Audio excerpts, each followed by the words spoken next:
Hi, welcome to the Craft Corner with Parks and Rec. I'm Penny Green, the Assistant Manager at the Burt Rec Center, and today I have a fun science experiment for you that goes along with our Bare Necessities Week.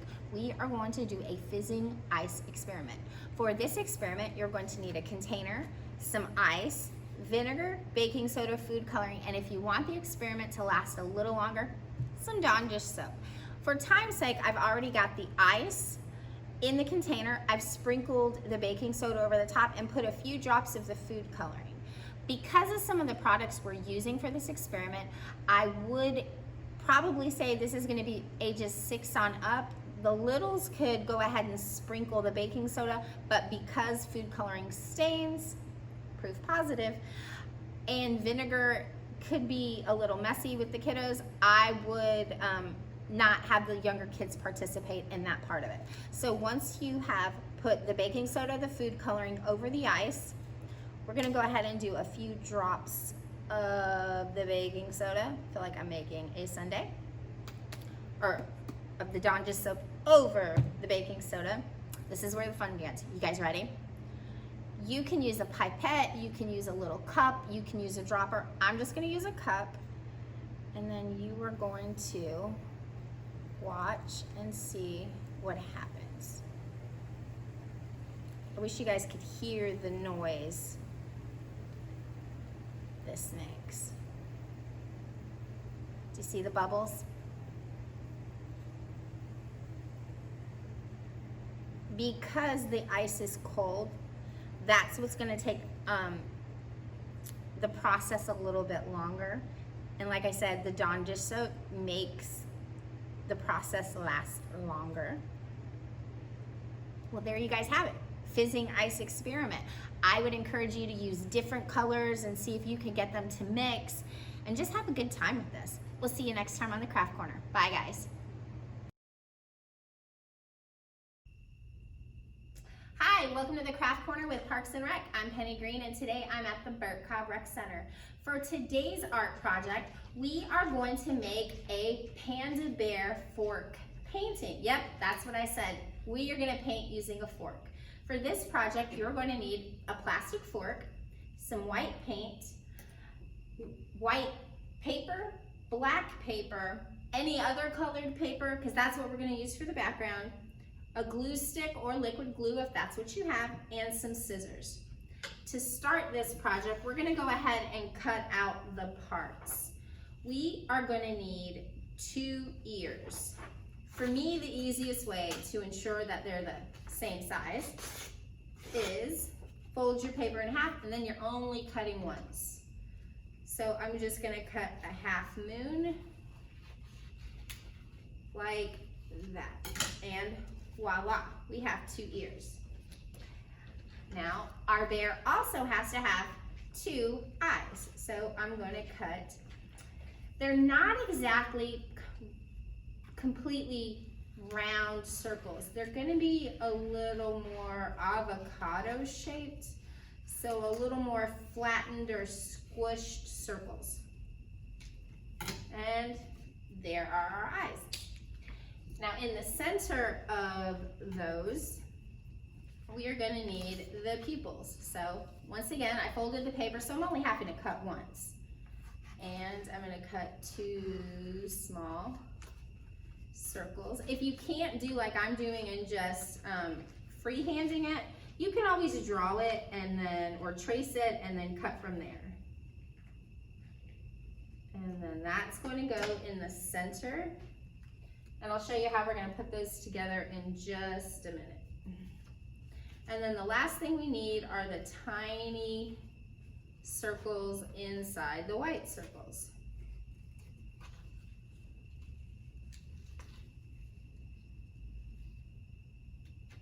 So because we are using scissors, I would say that this project is going to be more along the lines of 5 and up. 4 if you're using safety scissors, but ages 2 and up could definitely do the painting or the gluing. So what we are going to do is go ahead and assemble the eyes. You're going to take the big black circle and put the white circle And then in the middle of the white circle, put the other black circle. So they're gonna look like that. And then you're just gonna repeat.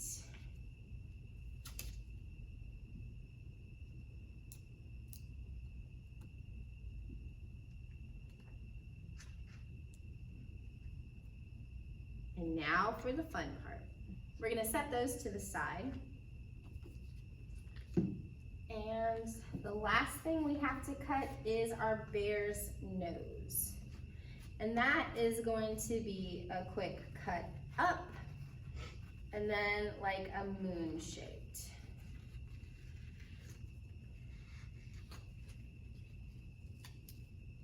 Kind of like we did for the ears, but this one's gonna be his nose. It's just a smaller version of the ear. All right, now this is the fun part. You are gonna take your fork, the bottom part of it. I like to stick it in the paint and then drag it a little bit to kind of get some of the excess off. And then you're going to just start doing this with it. And just like an inward motion, and that's how we are gonna make the panda bear's fur. And you're just gonna go around. If you need to take a pencil and lightly draw the shape of a circle to give you an idea of what the shape of the head should be, you can.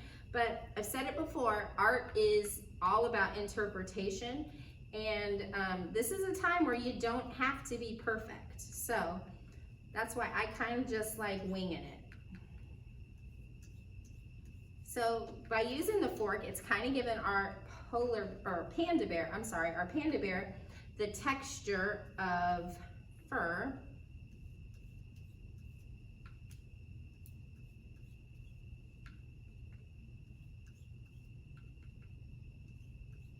It's kind of making a cool noise when I do that.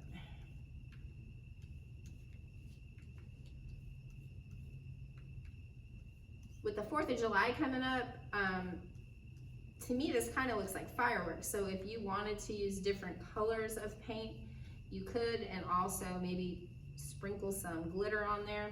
But for today, it's a panda bear. So I've gone around once, and now I'm just going in and I'm filling in my spaces a little bit more.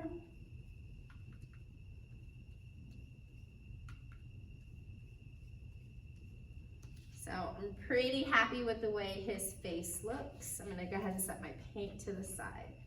Now this is where we're gonna go ahead and glue the parts. Got his nose, his big old panda eyes,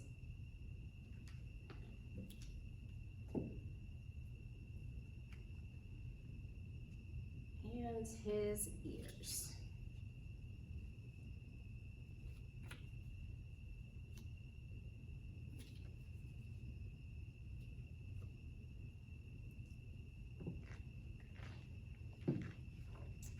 And there you have it, a mixed medium painting of a panda using a fork. So, like I said before, guys, if you've followed along with any of our videos or you participated, share in the comments. We'd love to see it. See you next time on the Craft Corner. Welcome to Kids in the Kitchen with Parks and Rec. I'm Penny Green, the Assistant Manager at the Burt Cobb Center. And today we are gonna make polar bear pretzel pops. For this recipe, you're going to need pretzel rods, some white chocolate, coconut flakes, and either raisins or chocolate chips. I also went ahead and put out some wax paper just because the melted chocolate doesn't stick to it. In my pot, I've already got my white chocolate melted. It's best to do this on low because burnt chocolate does not taste good. Once you have your chocolate melted, you're gonna start coating the pretzel stick or the pretzel rod. You could do this with the smaller ones. It's not as easy. Because heat's involved with this project, I am gonna recommend, we're gonna limit this one because the kids are gonna be coming in direct contact with the heat. probably ages 8 and up, but everyone can join. Once you have the pretzel coated all the way around, you're just gonna take your coconut flakes and roll that in there like that. Pushing down a little bit helps the coconut stick to the chocolate. Then we're gonna set it to the side and repeat. Once we get the coconut and the chocolate to set, that's when we'll add the little polar bear's eyes.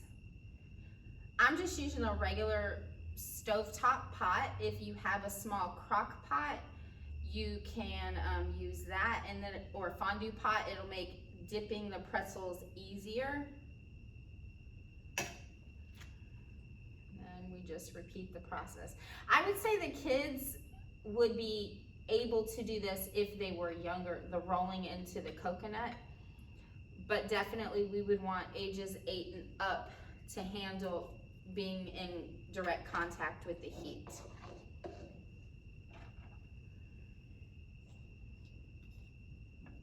And if you've been participating in any of our other projects, our cooking projects this week, I actually just used some of the leftover chocolate chips from our healthy snacks weeks when we made apple nachos.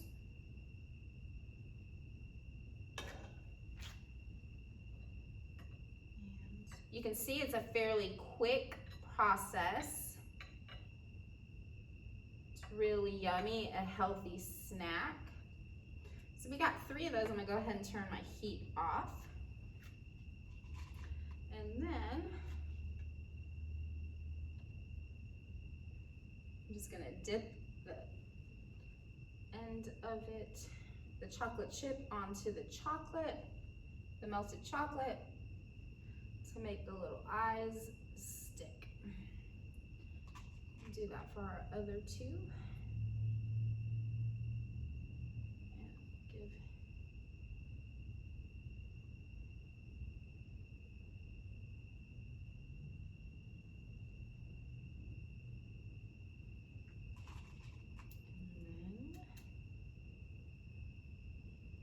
Fun part is going to be adding the ears in a moment.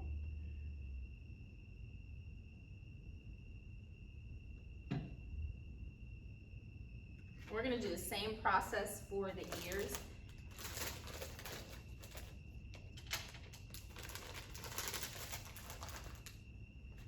Just going to go ahead and take, in fact, probably can use that.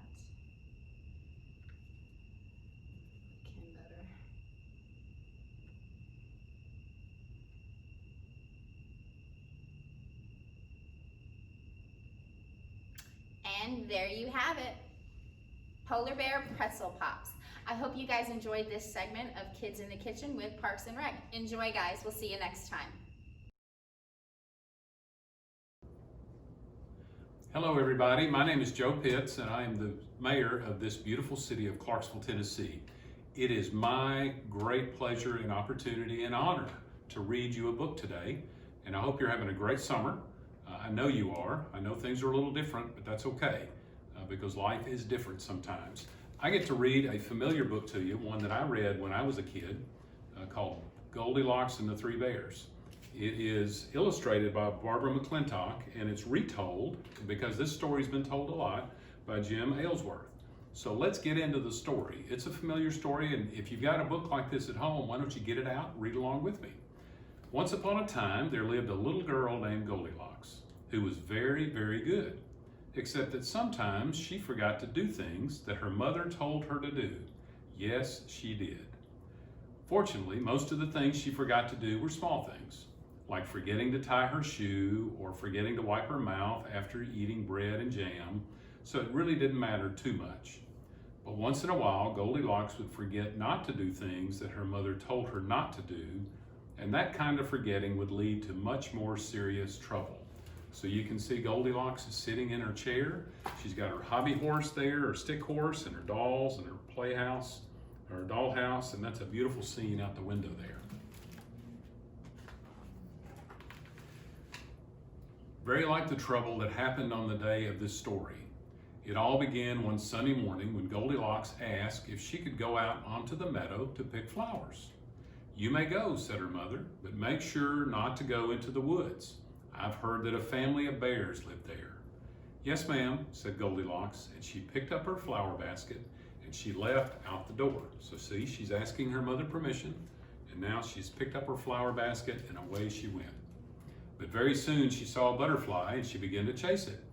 And as luck would have it, that butterfly led her to the very edge of the woods. And then, just then, Goldilocks saw a pretty yellow bird.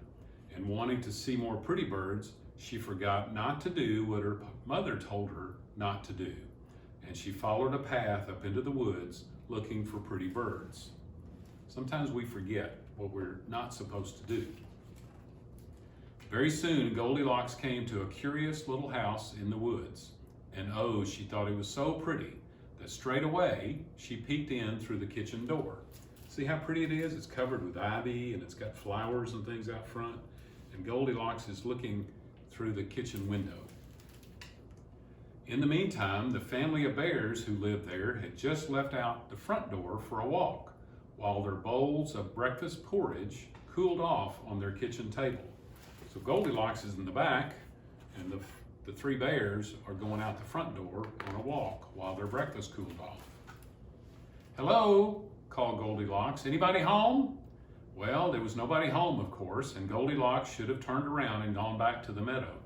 But oh, it was ever so pretty and curious inside there that even though her mother told her not to go into people's houses without being invited, she forgot not to, and she went in anyway.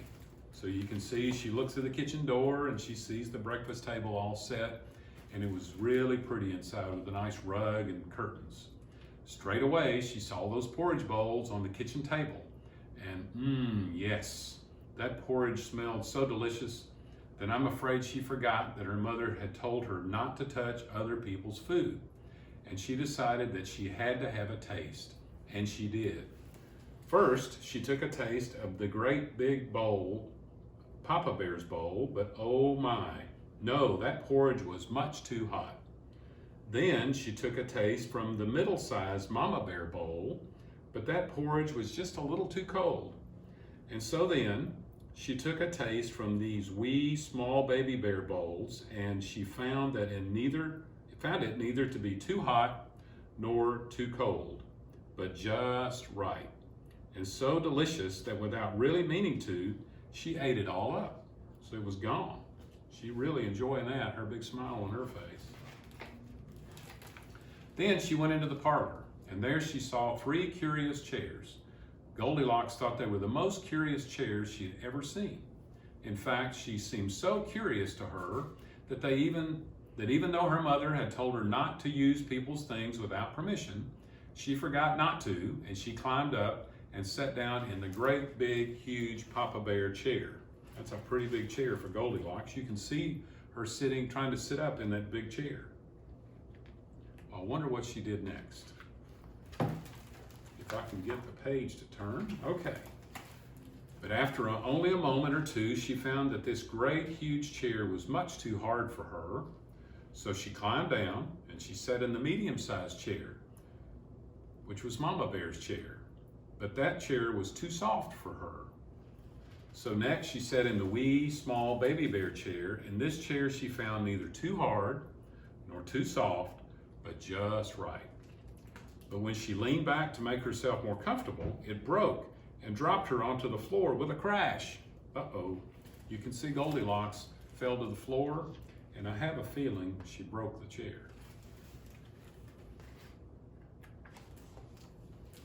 Well, you might think that being dropped on the floor like that would have put a stop to her being so curious, but no, it didn't. Sadly, no. For just then, Goldilocks saw the curious little stairs, and she was so intrigued, she was curious, that she got up and went up the stairs. So she left the chair that was broken, and she was going to go up those stairs. I don't think she should do that. At the top of the stairs, she found an even more curious and pretty room. And even though the mother had told her not to be nosy about other people's private business, she forgot not to and went in. And there she saw 3 curious beds. I think we know what the rest of this story is. And straight away, she climbed up onto the great, huge Papa Bear bed. But very like the great, huge Papa Bear chair, Goldilocks found it to be too hard for her. So she's way up here. That is a big bed. So she tried the medium-sized Mama Bear bed, but like the Mama Bear chair, it was a little too soft. And so at last, she tried the wee small Baby Bear bed. And yes, she found it neither too hard nor too soft, but just right. And so very, very comfortable that without really meaning to, she fell sound asleep. Easy for me to say.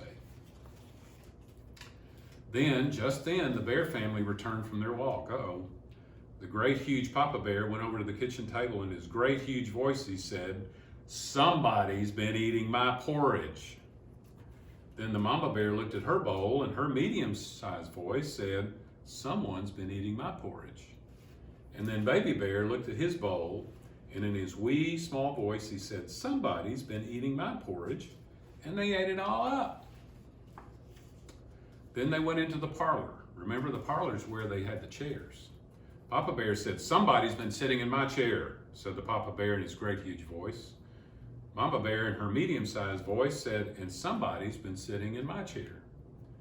"And somebody's been sitting in my chair," cried the Baby Bear in his wee small voice, and they broke it all up.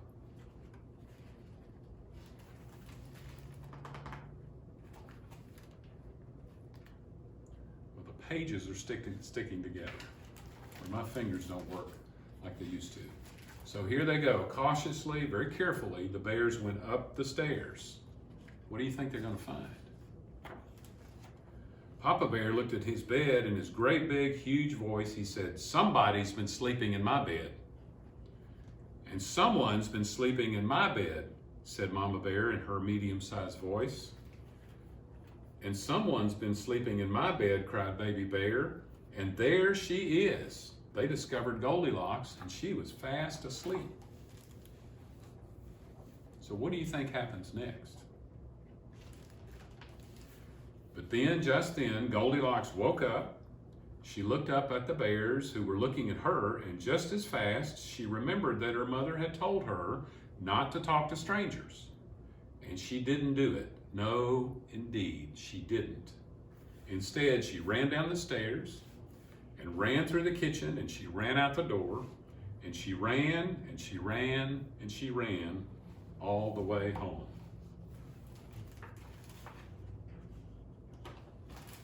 The end. Thank you for listening, boys and girls. This has been so much fun. Remember, Goldilocks and the 3 Bears. Thank you. Have a great day. Welcome to the Craft Corner with Parks and Rec. I'm Penny Green, and I'm the assistant manager at the Burt Cobrick Center. And today I have my little scientist, Kalia, with me, and we are going to make a snowstorm in a cup. For this, you will need 3/4 of a cup of baby oil, some water, some Alka-Seltzer or antacid tablets, iridescent glitter, and white paint. You ready to start this? Mm-hmm. Okay. To start this project, you are going to take and fill your jar or bottle about 3/4 of the way up.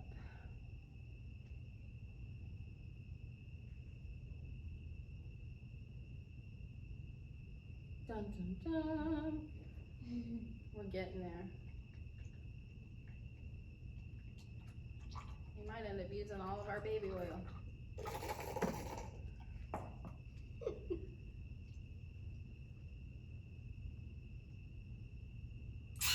All right, so there's our baby oil. The next thing we're gonna do, and Clea, I'm gonna have you help me with this part, is we're gonna put a little bit of paint. Sometimes it makes noises. And then some water. And I'm gonna have you carefully stir that for us.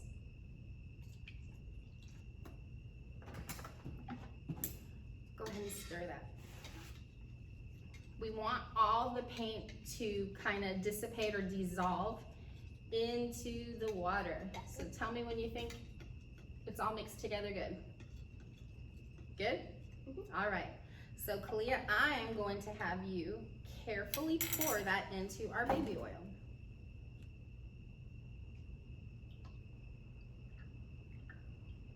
You already see something really cool happening because you know the water and the baby oil don't mix. So this is the fun part.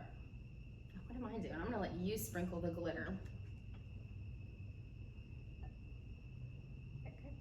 No, I think we need more. Tap the top. Perfect. And then, what do you think is gonna happen when I add the tablet? It's gonna turn into the storm. Let's see. Now we're just gonna add our Alka-Seltzer and see what happens. The Alka-Seltzer is going to sink to the bottom. What's happening, Kalia? It's making a snowstorm, huh? No, it's going all the way up and making like little drops come down as snow. So what's happening is the Alka-Seltzer is taking the white paint, shooting it upwards, and then when it gets to the sky, it falls back down. It kind of looks like a really fun snow globe.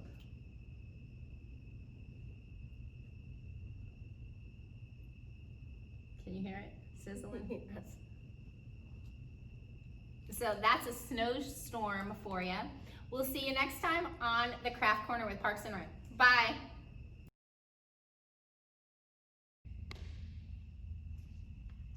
Hi, I'm Casey and my mom works for Parks and Rec. Today I'm here with Ariel and Kalia, and we are going to be playing Bees Stay Away From My Honey for Bear Necessity Week. So what you're going to need is a fly swatter or a pool noodle and a balloon. The objective is to keep the balloon off the ground. And how you're going to do that is you're either going to bounce it by yourself and see how long you can keep it up, or you can pass it back and forth like tennis. So, let's get started, ladies. Okay, so for the tennis way, will one of you guys sit down your balloon for me real quick? Okay, so what you're gonna do is you're gonna just lightly tap it. Like that. And then, Ariel, could you show them how to do it by yourself? Just like that. See, pretty easy. It's fun, and it's